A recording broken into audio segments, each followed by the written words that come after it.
Salut à tous. Aujourd'hui on se retrouve sur la Loue pour une annonce un petit peu particulière. Et oui, puisqu'aujourd'hui j'intègre l'équipe Flashmer. Flashmer, c'est une marque qui est connue pour la pêche en mer, mais qui propose pas mal de matériel pour la pêche en eau douce.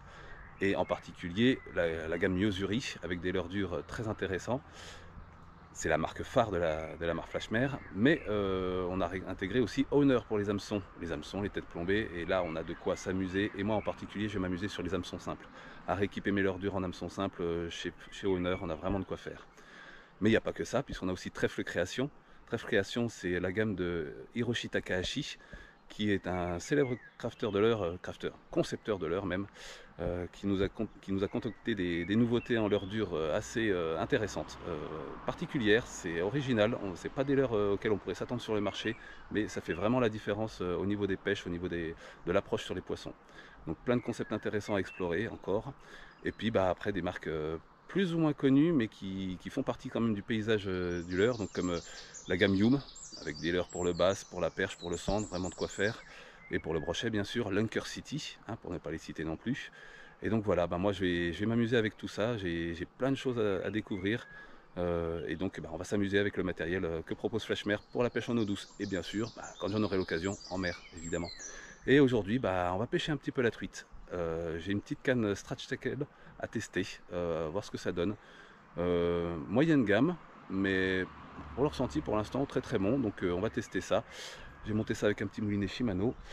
Et en leurre, je suis allé chercher du côté de Duel Hardcore, des leurres dures, typées alors à la fois mer et truite. Là j'ai pris dans la gamme truite, donc un poisson nageur que je vais équiper en hameçon simple Owner pour le coup, en direct. Je vais vous montrer ça, comment je monte mes leurres en hameçon simple pour pêcher la truite, parce que là on est sur la Loue, donc en parcours no kill avec les hameçons simples obligatoires. Et puis alors ça c'est intéressant, mais bon, on va quand même essayer de faire une truite, ce serait vraiment l'idéal. Et donc on va commencer par équiper notre Eevee Flat de chez Hardcore Duel. Donc un profil qu'on reconnaît pour la truite, qui marche plutôt bien. Un minot avec un profil plat, donc qui va montrer vraiment des flancs, qui va vraiment avoir un rolling assez important. Et on va l'équiper avec des hameçons Owner, sans ardillon, barbless directement. Bon, on peut les prendre pour les écraser, ça rassure un petit peu certains, bon, ça se comprend. Mais moi je préfère comme ça, parce que du coup on n'aura pas la petite faiblesse et le point de rouille qui va se marquer avec le temps. Donc ce sera un peu plus durable. En taille numéro 1, la taille me semble adéquate, j'ai pas encore vérifié, mais je pense que qu'on est dans le vrai. Tac. Avec l'expérience un petit peu, on finit par identifier ce qu'il faut. Tac. Donc, alors, première opération, sortir le leurre de sa boîte. Hop là, c'est bon. Alors, on a un joli petit coloris Yamame là, qui fait quand même une belle imitation de truitelle. Truitelle ou ombré, quand c'est bleu comme ça peut marcher sur les deux. Alors là, les ombrés sont un peu petits pour imiter de l'ombré aujourd'hui. Mais au fur et à mesure de la saison, l'imitation pourra varier du coup. Et les truitelles, là en ce moment, font à peu près cette taille-là, sont à peine plus petites. Donc là, j'ai pris la grosse taille, taille 80. On a un modèle plus petit. Je crois même deux modèles de taille inférieure. Alors j'ai encore à découvrir, à explorer le catalogue. Je ne suis pas encore expert de toute la gamme, mais forcément, je m'y suis intéressé. Alors, on va commencer par enlever les triples. Alors on va essayer de faire le plus rapide. Le plus rapide, c'est de commencer par écarter le nœud brisé, passer la branche du triple. Une fois qu'on est là, on peut venir chercher notre hameçon simple. Tac. Alors, je fais ça au-dessus de l'eau, c'est pour des conditions de luminosité aujourd'hui, mais faites ça au-dessus d'un sol propre si possible, parce qu'il est toujours possible de faire tomber votre matériel, et ça, c'est pas agréable. Donc, une fois que j'ai passé mon triple, ça me permet d'avoir l'ouverture pour glisser mon simple. Tac, voilà. Vous pouvez faire ça avec des pinces, bien sûr. Donc moi, comme j'ai l'habitude, j'arrive à le faire avec les ongles et les doigts. Et comme ça, avec mon simple, j'arrive à pousser mon hameçon triple. Tac, voilà, mon hameçon triple est libéré. Et mon hameçon simple est dans le bon sens. Alors, j'ai pas précisé, mais bon, j'ai bien mis la pointe vers le bas du leurre, du côté du ventre, comme ça. Du coup, la pointe est bien dégagée et peut se prendre facilement si un poisson attaque. Donc je suis content de la taille, voilà, une taille supérieure à l'hameçon. J'ai pas la taille exactement de l'hameçon triple au départ, mais du coup, le 1 en hameçon triple, c'est parfait. On pourrait monter à peine plus gros, peut-être du 1,0, mais moi ça me convient comme ça. On va mettre le triple en sécurité. Voilà. Tac, tac, tac. Alors, ensuite, on reprend pour l'hameçon de queue. Alors sur les plus petits leurres, vu qu'on augmente la taille de l'hameçon simple par rapport au triple, il est possible d'avoir des emmêlements des deux hameçons. Donc sur les plus petits leurres, moi je supprime le ventral pour n'avoir qu'un hameçon de queue. J'aime bien monter un assist hook d'ailleurs. Mais pour l'occasion là, on est sur des simples. Ce qui fait en général suffit largement. Tac. Et on peut passer donc hop là, à notre deuxième. Donc ça, tac, tac, tac. Je range mon hameçon triple. Et ça y est, mon simple est monté. Alors, on préconise souvent de mettre la pointe vers le haut. Alors, l'excuse des accrochages ne marche pas parce qu'on a un hameçon qui est là disponible pour les accrochages. C'est le premier qui va se prendre puisqu'il est juste sous le leurre, hein, bien plus disponible. Celui-là ne s'accrocherait pas, mais bon, du coup, le premier s'accroche. La pointe vers le haut, ça permet d'avoir une option pointe vers le bas pour piquer la mâchoire inférieure, une option pointe vers le haut pour piquer la mâchoire supérieure. Ça se tient. Moi, j'aime bien aussi avoir les deux pointes vers le bas, parce que j'ai le sentiment quand même qu'on pique plus facilement la mâchoire inférieure sur une truite. C'est pas valable pour tous les carnassiers, mais pour la truite, j'ai l'impression qu'on pique plus facilement la mâchoire du bas que la mâchoire du haut. Autre chose, c'est que quand l'hameçon est pointé vers le bas, quand le poisson prend, la pointe est tout de suite disponible pour piquer le poisson. Ce qui fait que sur des touches, sur des pauses, on aurait plus de chances de piquer le poisson, à mon avis. C'est que du ressenti, c'est pas du 100%. D'ailleurs, vous voyez, hein, je monte la pointe vers le haut quand même. Mais bon, les deux sont possibles. Et donc, mon leurre, prêt à pêcher. On va pouvoir attaquer. D'ailleurs, hein, vous remarquez qu'en dessous, ça grouille depuis tout à l'heure.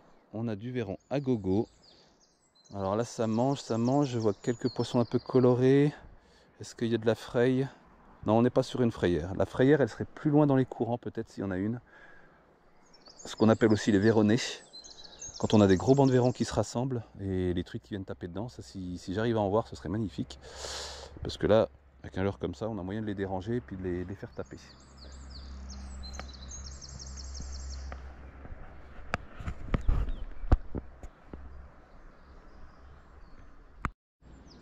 Alors, c'est donc monté. Et donc, j'ai monté mon petit leurre sur la canne Scratch Tackle Inclusive Spin en version L. Petite canne courte, très maniable. Ça, c'est assez agréable. Et du coup, on va tester un petit peu la nage du leurre. Waouh!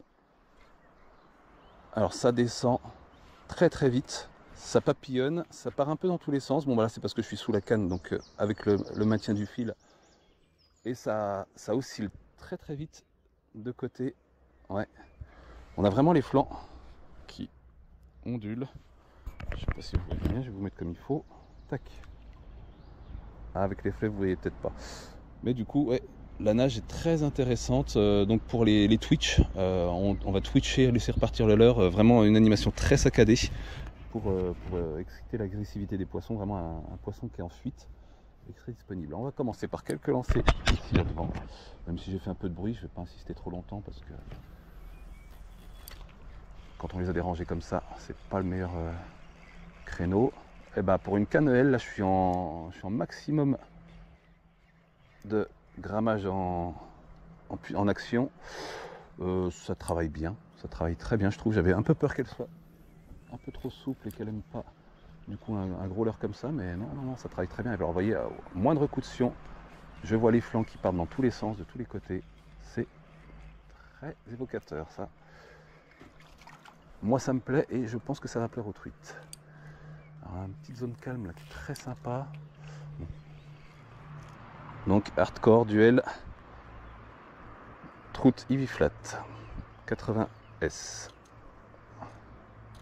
Référence à retenir. Je vais prendre les petits modèles aussi parce que la grosse proie c'est pas toujours le meilleur des choix.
Allez. Pourquoi t'as pas pris? Ah, coquine. Ah, coquine. Bon, elle était pas très grosse. Un peu plus grosse que la première. Une petite truite de quoi, 25, peut-être 30, hein. Oui, elle y est. Allez. Oh non. Elle a refait demi-tour. Dommage. Ouh, ça l'intéressait. Ça l'intéressait. Donc il y a du poisson qui bouge un peu. Elle était encore là, mais non, je sais pas vu ce qu'elle a fait là. J'ai l'impression qu'elle attaquait le leurre.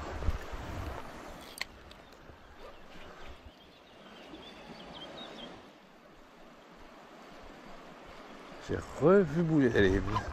Si c'en est qu'une seule, elle est vénère. Hein, parce que...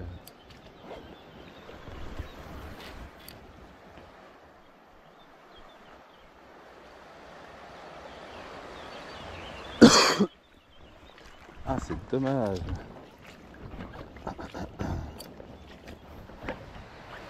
Bon, bah c'est déjà l'heure du retour, malheureusement. Bon, bah ouais, là, même pas 2 heures, c'est court. Hein, du coup, bah, on a eu du mal à trouver les poissons. Ça, c'est bon, bah, c'est la pêche. Ah, pas le choix. On fait avec ce qu'il y a sur le secteur. Par contre, j'ai trouvé un rassemblement de truites à un endroit précis.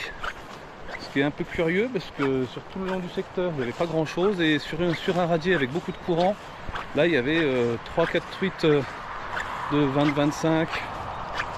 Ouais, 20-25, je pense.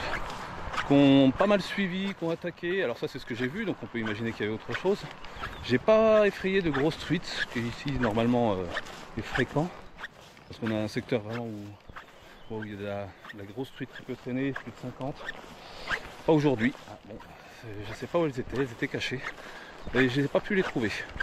Donc ce que je peux dire du hardcore du trout. Donc, pour ce que je peux dire du hardcore trout TV flat, ben, c'est que c'est un leurre qui est hyper réactif déjà. Au moindre coup de sion, moindre tour de manivelle, ça flappe dans tous les sens. Donc un gros rolling, ça roule, on voit les flancs qui se montrent de tous les côtés. Ce qui est assez caractéristique des leurres à flanc plat comme ça. Mais oui, donc du coup très intéressant et très dense également, hein, ça descend très vite. Ça coule, donc on peut pêcher les radiers, mais il faut vraiment mouliner tout de suite et canne haute. Mais sinon après j'ai pu pêcher les fosses, là je pense que je pêchais entre 1m50, 2 m de profondeur, ce qui est très appréciable pour un poisson nageur. Et ça tient très bien les grosses veines de courant. Donc bah c'est le leurre à truite un peu idéal. J'ai pas parlé de la sonorité, le leurre est silencieux. Donc ça, sur les truites méfiantes, hein, sur les grosses truites en particulier, très intéressant. On n'a plus que le bruit des hameçons qui va cliqueter et pas de grosses billes qui pourraient effrayer les poissons. Et ne vous trompez pas, c'est pas parce qu'il est silencieux qu'on a que les anneaux brisés que les truites ne les entendent pas. Au contraire, elles entendent très bien ces sons métalliques et ça suffit très souvent à détecter les leurres, même par eau teintée, même par voilà, faut pas hésiter à monter ces leurres, même par faible luminosité. Au niveau du lancer, je dirais peut faire mieux, mais j'avais pas forcément la canne idéale parce que j'étais en L, je pouvais pas forcer sur le leurre et j'ai constaté qu'en appuyant un peu plus les lancers, donc il faudrait une canne M dans l'idéal, une 5,21 voire MH. Ouais, MH 7,28 ça peut le faire. Oui, ça le ferait très bien même. Donc M ou MH. Et si possible un peu plus longue, comme ça, oui, là j'aurais pu atteindre des distances un peu plus intéressantes. Quand on veut chercher les grosses truites, ça peut aider. Voilà, j'ai voulu tester aussi l'acrobug, mais j'avais pas les bonnes têtes plombées, j'avais pas le bon montage pour les présenter. Dommage parce qu'elles sont très très belles. Oui, il faudrait que je trouve comment monter ça. Et donc, le début de l'aventure. Hein, un petit peu déçu de ne pas avoir fait une de ces petites truites. Hein, pour commencer, ça aurait été sympa de dédouiller comme ça. Mais bon, c'est le jeu, c'est la pêche. Hein, et on reviendra. Allez, je vous dis à plus. Puis merci Flashmer de m'accueillir dans cette grande famille. Allez, ciao!